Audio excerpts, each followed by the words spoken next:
ريد فيلفت كوكيز للناس اللي بتحب نكهة الريد فيلفت كيك والناس اللي بتحب الكوكيز. هاي الوصفة إلكم. الطعم واللون والشكل كله 100% ولا غلطة، رح تدمنوها عن جد، بتجنن. وكمان هاي من الوصفات اللي أنا بعتبرها وصفة الزنقات، يعني لما يكون مثلا جايكي ضيف على السريع بتكوني حاطة منها بالفريزر بأي وقت، بتطلعيها تخبزيها بأقل من ربع ساعة، بتكون معك جاهزة وسخنة وبتقدميها لضيوفك. أول شي رح نبلش بالمكونات الجافة. رح نستخدم هون 1.25 كوب من الطحين العادي متعدد الاستخدامات، ورح نحط معلقة طعام كبيرة نشا، وبعد هيك ربع معلقة صغيرة من الملح، ومعلقة شاي من البيكنج باودر، ومعلقتين كبار من الكاكاو الخام الغير محلى أو بما يعادل ربع كوب بس مش مليان كتير، خليكم على معلقتين كبار أفضل يعني. نخلط المكونات الجافة وبنحطها على جنب. هلا رح نيجي للمكونات السائلة. نقدر نستخدم الستاند ميكسر أو جاط ومخفق عادي المتوفر. رح نستخدم هون 1/2 كوب من الزبدة بحرارة الغرفة. 1/2 كوب بيعادلوا قالب زبدة 100 جرام.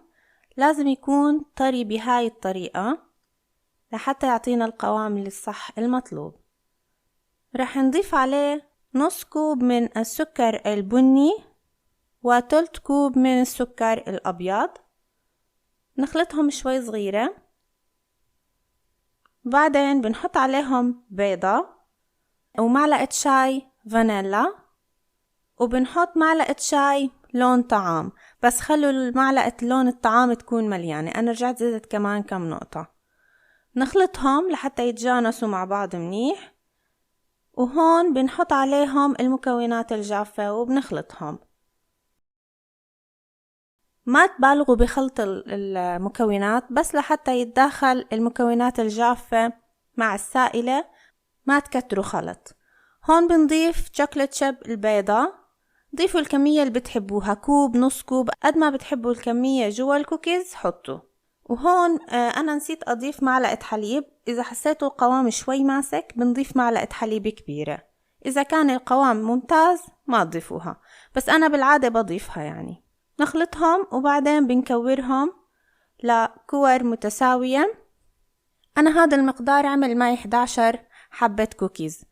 لازم نحطهم قبل ما نخبزهم بالفرن نص ساعة بالفريزر. وكمان لازم نحمي الفرن على درجة حرارة 180 درجة. بياخدوا معنا وقت من 12 ل 15 دقيقة. أنا بحب أعطيه دقيقة بس تحت الشواية. وكمان لما تيجوا تخبزوهم حطوا على وجه كل حبة كوكي كم قطعة شوكولات. والحلو بهاي الوصفة إنه إحنا بنقدر نخبز كمية الكوكيز اللي بنحتاجها، والباقي بنقدر نحتفظ فيه بالفريزر لأي وقت بنحب نستخدمه. وهيك جهز معنا الكوكيز، سهل وسريع.